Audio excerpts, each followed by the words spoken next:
من امین مصباحی هستم و توی این ویدیو کوتاه میخوام در مورد بدهی فنی و تحلیلش با استفاده از تکنیکال دیت کوادرانت صحبت بکنم. اگر برای شما هم سواله که بدهی فنی رو آیا میشه یه مقداری ساختارمندتر تحلیل کرد، آیا میشه بهتر شناختش، چون شناخت باعث میشه که ما بتونیم جلوشو بگیریم، با من همراه باشید. میخوایم بیشتر و عمیق‌تر راجع به بدهی فنی و ریشه‌هاش صحبت بکنیم. اول ببینیم بدهی فنی چیه. به مجموعه از تصمیمات و هزینه‌های ضمنی ناشی از انتخاب راه‌حل‌های زودگذر. دقت کنین، ما یک کاری رو تصمیم رو میگیریم برای انجامش که برای اینه که سریع یه چیزی انجام بشه، سریع محصولی رو برسونیم، سریع به یک ددلاینی برسیم، با تعداد نفرات کمی که داریم بتونیم سریع یه چیزی دلیور بکنیم. ولی این تصمیمات بهینه نیستن. این تصمیمات در آینده یقه ما رو میگیرن. چجوری یقه ما رو میگیرن؟ باعث میشن که ما پیچیدگی کدمون زیاد بشه، دیولپرهای بعدی که میان روی سیستم کار بکنند متوجه نشن چه اتفاقی افتاده، یا اینقدر پیچیده باشه، یا مستند نباشه، یا کد خانایی نباشه، یا مشکلات پرفورمنسی بخوریم، مشکلات امنیتی بخوریم، مشکلات باگ های سیستمی بخوریم که اینها ناشی از اون عبور زودگذر اولیه باشن. پس دقت کنید، ما یه جای تصمیم میگیریم با توجه به شرایط که حالا راجع به اون شرایط صحبت خواهیم کرد، ولی در آینده اینا به ضرر سیستم ما تموم میشه، به ضرر تیممون تموم میشه. به اینا اصطلاحاً میگیم بدهی فنی.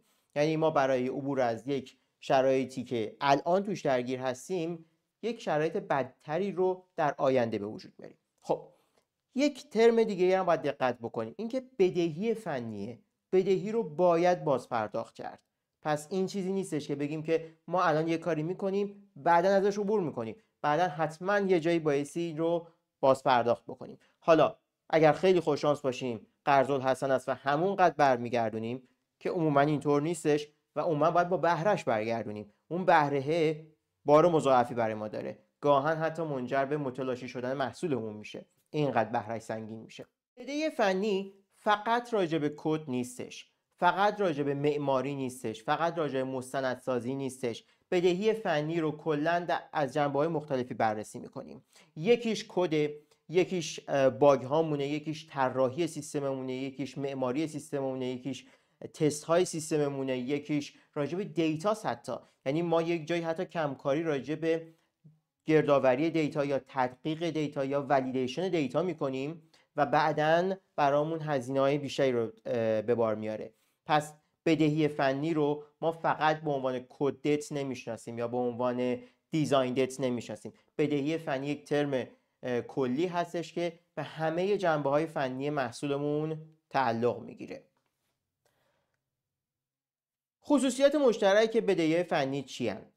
بدهی فنی انتخاب هایی هستند. دقت کنید، انتخاب هایی هستند، حتی اگر ناآگاهانه باشند ولی توسط ما اتفاق میافتند. پس میگیم انتخاب هایی هستند که برای توسعه، برای پیاده سازی، برای تست، برای مستندسازی، برای هر جنبه فنی رو که در نظر بگیرین، ما برای یک برهه کوتاهی میخوایم اینا رو تصمیمات رو بگیریم و این زودگذر بودنشون عموما مشترکه.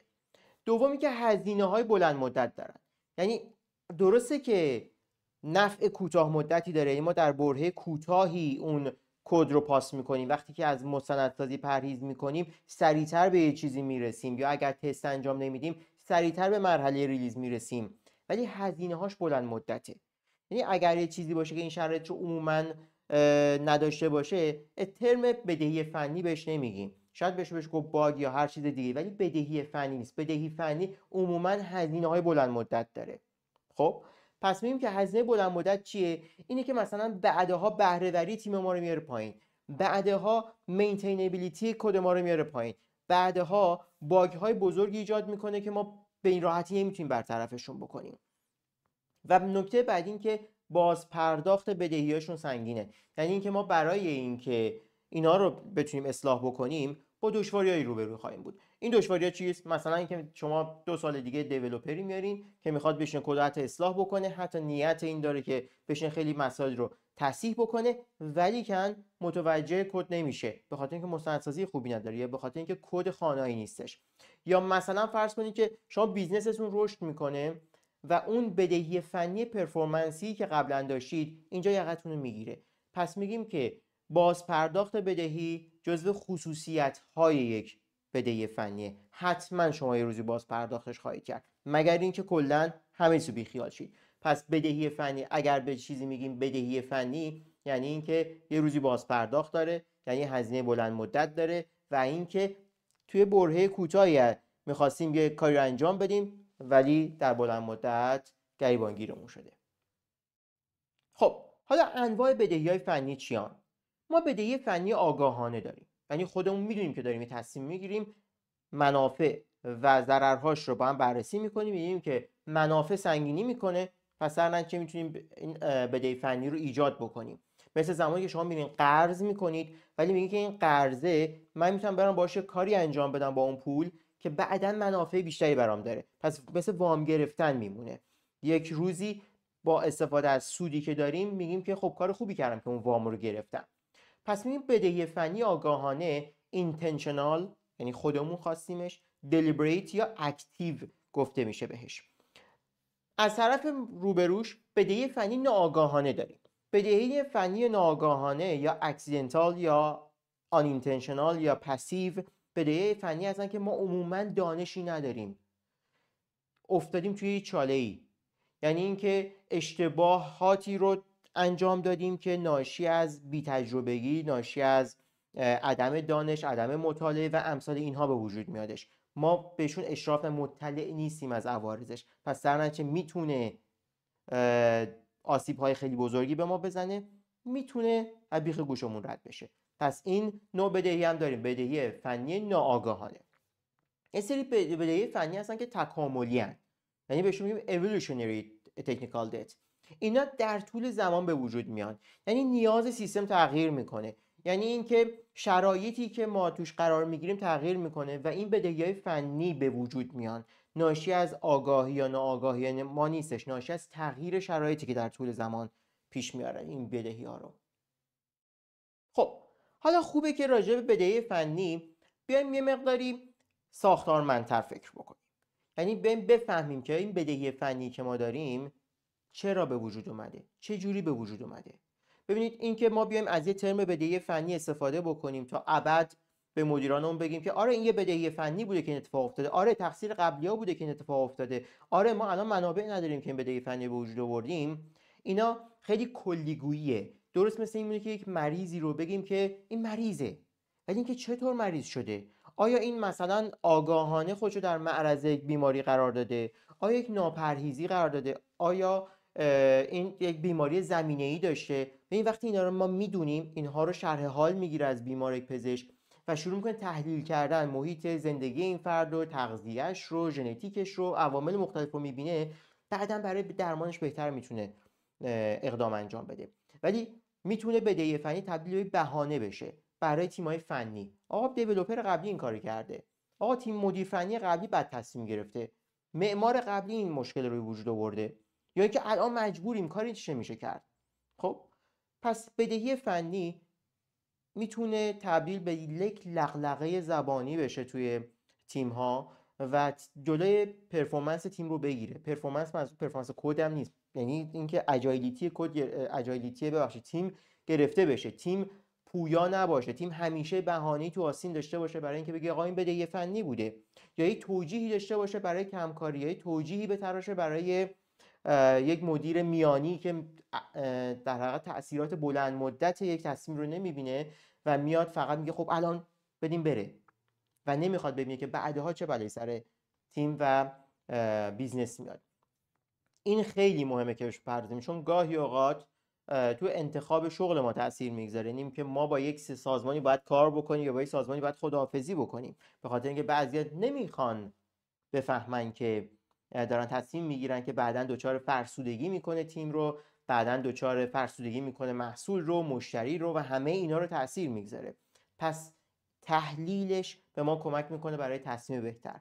خب حالا ببینیم کسانی که تحلیل کردن، افراد مختلفی تحلیل کردن، مثلا بعضی اومدن از دید این میگن که استراتژی باشه یا تکنیکال باشه، مثلا برای استارتاپ های نسخه چیدن. روش‌های تحلیل مختلفی وجود داره، افراد مختلفی این کارو کردن ولی شاید بشه گفت معروف ترینش، شناخته شده ترینش و یکی از جامع ترین هاش تحلیلی که مارتین فاولر داده. تحلیلی که مارتین فاولر داده سالهاست ارائه شده، سالها تیم‌های مختلف سنجیدن و تقریباً میشه گفت تحلیل پخته‌ای بوده که این همه سال کار کرده. تقریباً نزدیک 15 سال پیش اولین مقاله‌ای که مارتین فاولر میاد طبقه بندی میکنه و کوادرانتش رو ارائه میکنه تا حالا گذشته ازش. خب پس در نتیجه میگیم تو این 15 سال تحلیل‌های دیگه هم اومدن ولی معروف ترینش این بوده. من تو این ویدیو میخوام راجع به تحلیل فاولر صحبت بکنم. مارتین فاولر به عنوان یکی از برجسته‌ترین معمارای نرم افزاری میشناسیمش و حدود 15 سال پیش این تحلیل رو ارائه کرد راجع به بدهی فنی. تجربیات زیادی داشته و اومده این رو ساختارمند کرده که چه جوری بدهی فنی به وجود میاد. خب یه تعریفی ارائه میکنه، میگه من بدهی فنی رو استعاره میدم از تصمیماتی که باعث میشه که پیچیدگی کد زیاد بشه، کیفیتش بیاد پایینتر و مینتینبیلیتی کد کم بشه و ما در بلند مدت مجبوریم باز پرداخت سنگینی بابت اون تصمیمات بگیریم. بعدش من میگه که بعضی اوقات اتفاقا این ضروریه، یعنی اینکه ما نمیتونیم اجتناب کنیم از بدهی فنی. گاهی اوقات بدهی فنی به وجود میاد برای اینکه ما بتونیم کار بهتری بزرگتری انجام بدیم، ولی زمانی بده که بر نگردیم درستش بکنیم، زمانی که بهش بی‌توجه باشیم، زمانی که دست کم بگیریم بدهی فنی رو. خب ولی موضوع اینجاست که همونطور که خیلی از بیزنس‌های بزرگ، بیزنس‌های کوچیک یا متوسط میرن وام میگیرن و این وام رو سعی میکنن که اگر درست وام گرفته باشن، مبلغ به اندازه گرفته باشن، برای بازپرداختش برنامه داشته باشن، باعث توسعه سیستمشون بشه، باعث توسعه کسب و کارشون بشه، بدهی فنی هم گاهی اوقات اگر آگاهانه، اگر سنجیده اتفاق بیفته میتونه تاثیر خوبی داشته باشه.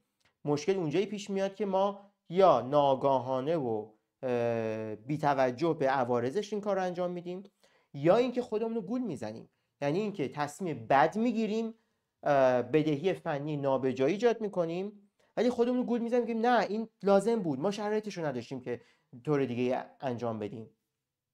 خودمون رو گول بزنیم با هیچ مدلی نمیشه مدلش کرد.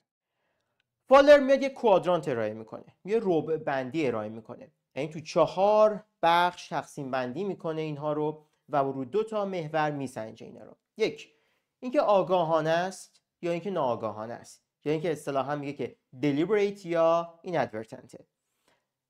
ما مهمه که بدونیم که میدونیم که داریم بدهی فنی ایجاد میکنیم یا نه. اگر ناآگاهانه باشه تاثیر متفاوت داره که تا اینکه بدونیم، بخواهیم، تصمیم بگیریم در موردش. دوم که مسئولیت پذیر باشیم در مقابل اون بدهی فنی، یا اینکه بی‌پروا بریم جلو. خب یعنی پرودنس بریم یا رکلس بریم جلو. خب اگر مسئولیت رو بپذیریم، اگر که ما در قبالش محتاط باشیم، در قبالش یک چارچوب‌هایی رعایت بکنیم برای پذیرش یک تصمیم بدهی فنی، یا اینکه نه بی‌پروا بریم جلو و هیچ مسئولیتی در قبالش ایجاد نداشته باشیم. اینا از 2 تا محور بررسی میشه.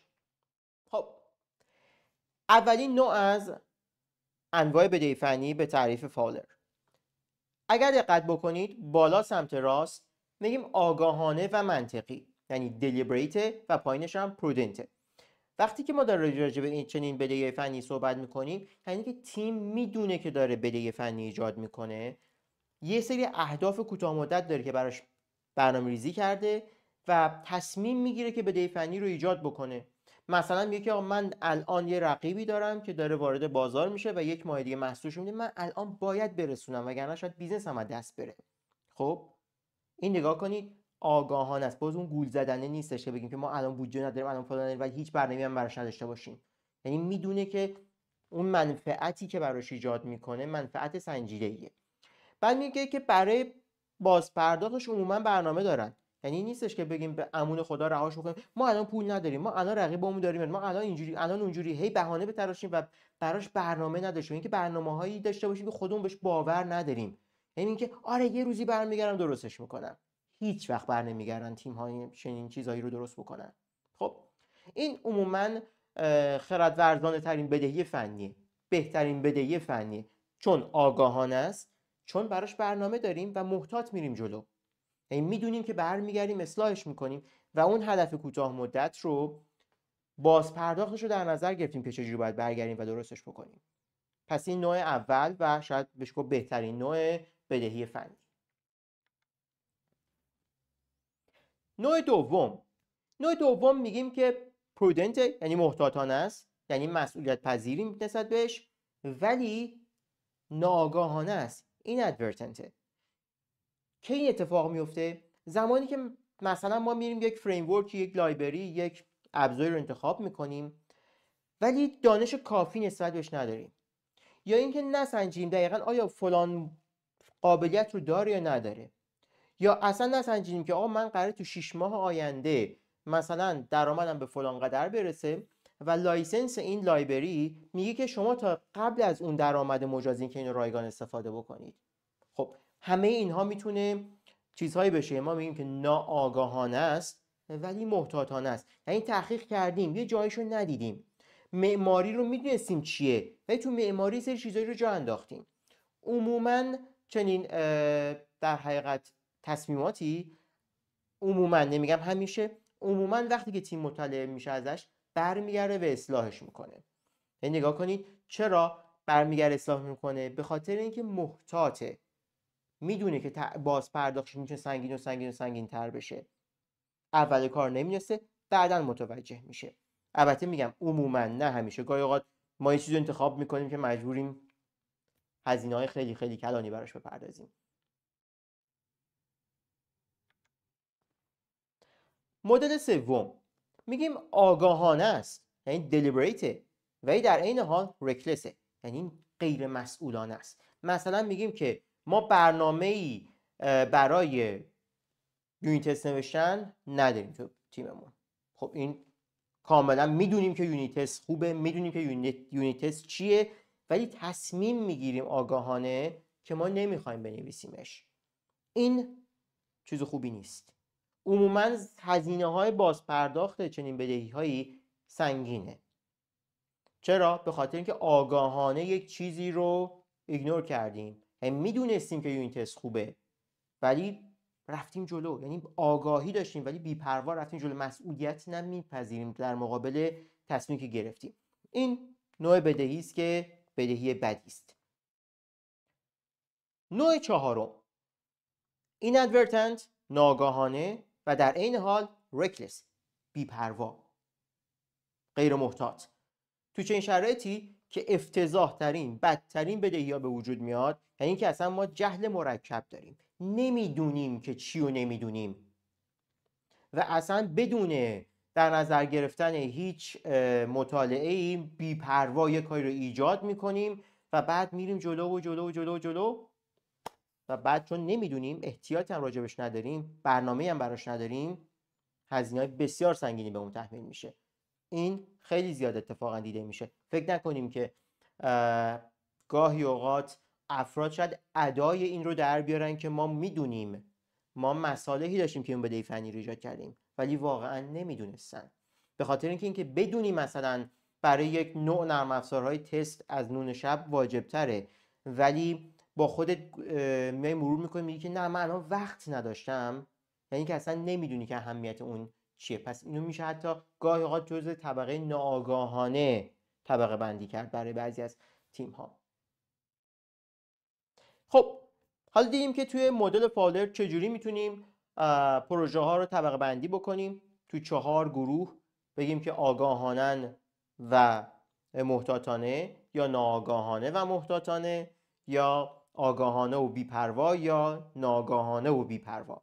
اینا رو میتونیم طبقه بندی بکنیم برای اینکه بهتر بتونیم براشون چاره اندیشی بکنیم و بفهمیم که الان این مشکلی که داریم ناشی از چیه، بتونیم بهتر حلش بکنیم. چون تا زمانی که ما آسیب شناسی نکرده باشیم مسائلمون رو، طبیعتاً برای راه حل پیدا کردنشون هم موفق نخواهیم. حالا بر اساس روش‌های دیگه‌ای که دیگران ارائه کردن بریم بررسی بکنیم. مثلا یه روشی وجود داره میگه طبقه بندی بر اساس منشأ، source based classification. میگه که منشأ این بدهی فنی میتونه کجا باشه. مثلا میگیم مستندات تست، کدنویسی یا طراحی. یعنی میایم سراغ این که این از کجا بدهی فنی ایجاد میشه، یعنی میایم سورسش رو در نظر میگیریم، اون خاستگاهش رو در نظر میگیریم و بر اساس اون میایم طبقه بندی میکنیم. یا طبقه بندی مثلا بر اساس impact based classification، یعنی که آیا این لوکاله رو یه بخشی از سیستم تاثیر میگذاره یا اینکه سیستماتیکه، یعنی رو کل پلتفرم ما تاثیر خواهد گذاشت این بدهی فنی که داره ایجاد میشه یا شده قبلا. مدل سوم طبقه بندی دیگه ای که میشه بهش فکر کرد، به این بر اساس لایف سایکل بیس کلاسیفیکیشن باش برخورد بکنیم. یعنی کجای چرخه عمر نرم افزار ما بدهی فنی ایجاد شده؟ آیا تو مراحل اولیه است، initial data، یا accumulated data، یعنی تجمیع شده رو هم دیگه در طول زمان و هرچند که سیستم بزرگتر پیچیده‌تر شده این بدهی ها هم انبار شده رو هم دیگه، یا اینکه اصلا بدهی های فنی هستن که اینا آن ادرس دتن، یعنی که اصلا بهشون فکر نشده برای باز پرداختشون و اینا تو طولانی مدت رفتار متفاوتی دارن تا اونایی که برای مراحل اولیه بودن یا اینکه اونایی که بعداً رو هم دیگه جمع شدن تا اینکه اصلا کلا فکر نکردیم بهش. یا مثلا بدهی فنی استراتژیک در مقابل بدهی فنی تاکتیکی. خب بدهی فنی استراتژیک چیزایی است که مثلا تو تصمیمات کلان و بلند مدت سیستم تاثیر میگذاره، مثل معماری، مثل دیزاین. شما معماری رو دیگه خیلی دامنه تاثیراتش وسیعه، مثل طراحی سیستم که میتونه اصلا سیستم از یه حدی بیشتر نگذاره رشد بکنه. یا بدهی فنی‌های تاکتیکی که اینا کوتاه مدت، سریعه، هر جوری که اینا رو بخوایم نگاه بکنیم بهتر میتونیم براشون راهکار بیاندیشیم. یعنی اگر که مثلا فرض کنیم که بیایم تحلیل بکنیم که این یک بدهی فنی استراتژیکه، ما تصمیمی که برای حل کردنش میگیریم شاید مجبور سیستم رو بازنویسی کنیم و برای سیستم تاکتیکی رویکرد دیگه میگیریم. اگر ببینیم که بدهی‌های فنی که سیستم داره عموماً از نوع ناآگاهانه و بی‌پرواست، یه جور دیگه براشون تصمیم گیری میکنیم. اگر ببینیم آگاهانه و محتاطانه بوده، یه جور دیگه براشون تصمیم گیری میکنیم. به صورت کلی ما اگر که ساختارمند به موضوع بدهی فنی نگاه نکنیم، برای راه حل پیدا کردنش هم حتما دچار مسئله خواهیم بود. اینو چندین بار تکرار میکنم برای اینکه خیلی خیلی مهمه و اون ماجرای گول زدن خودمونم خیلی خیلی میتونه تاثیر مهمی روی سیستم بگذاره، به خاطر اینکه خیلی اوقات ما همیشه خودمون رو توی اون بهینه قرار میدیم در صورتی که بهینه نیستیم. در مورد بدهی فنی این نکات خیلی مهمه که بتونیم به صورت ساختارمند باشون تعامل بکنیم. نیایم بگیم که خب حالا من یه سری بدهی فنی دارم، اینا رو هی باشون بحث بکنیم، صحبت بکنیم فقط به صحبت بسنده بشه. یعنی آخرش میگه که ما 2 سال داریم راجع به مشکلات فنیمون صحبت میکنیم با تیم، با مدیرامون، با اعضای تیممون، ولی کن عملا به روی کردی که بتونه این جلوی باز تولید این بدهی فنی رو برسه نرسیدیم، یا اینکه نتونستیم اون مشکلات بزرگمون رو برطرف بکنیم، یا اینکه مشکلات بزرگمون رو با راه حل‌های اشتباه‌تری سعی کردیم برطرف بکنیم. و این تحلیل کردنشون، ساختارمند نگاه کردن به این موضوعات خیلی به ما کمک میکنه که بتونیم بهتر این کار انجام بدیم. تضمین نمیکنه، چون آخرش برمیگرده به اینکه ما چقدر درک بهتری داشتیم، مطالعات دقیق‌تری داشتیم، تحلیل بهتری داشتیم و با خودمون صادق بودیم، مسائل رو بهتر شناختیم و خودمون رو گول نزدیم. و در غیر این صورت حتی اگر ساعت‌ها هم وقت بگذاریم برای تحلیل ولی این خصوصیات رو رعایت نکرده باشیم، کمکی به ما حتی اون تحلیل نخواهد کرد. خب برای انتها امیدوارم که بدهی فنیاتون رو به موقع پرداخت بکنید و این جمله خیلی جمله تاثیرگذاریه که اگه بهش فکر بکنید، میگه که سقف خونه‌ای که نشتی داره تو روز آفتابی خودش رو نشون نمیده، بلکه توی طوفان و بارونه که شما رو دچار مسئله میکنه. بدهی فنی هم دقیقاً از این شکله. یعنی شما بدهی فنی رو ایجاد میکنین، بهش نمیپردازین، بعد یه باره مثلا یک اتفاق امنیتی میفته و کل بیزنستون یا کل اعتبار محصولتون زیر سوال میره، یا زمانی که بیزنستون داره رشد میکنه شما از نظر پرفورمنسی نمیتونید پاسخگو باشین و کاربراتون دچار مشکل میشن و اعتبارتون زیر سوال میره یا رقباتون ازتون پیشی میگیرن. همه اینا ممکنه. پس بدهی فنی رو قبل از اینکه روز بارونی، قبل از اینکه روز سختی بیاد بهش بپردازیم. همون اصطلاحی که توی پادکست قبلی هم عرض کردم که شیفت لفت کنید، یعنی یک پله بدین به سمت چپ و زودتر از این که یقتون رو بگیره بهش بپردازیم. این شامل خودم هم میشه، یعنی نگم یقتون یقمون رو بگیره همه رو. ممنون که با من همراه بودین. امیدوارم که همیشه سلامت و خوب باشید.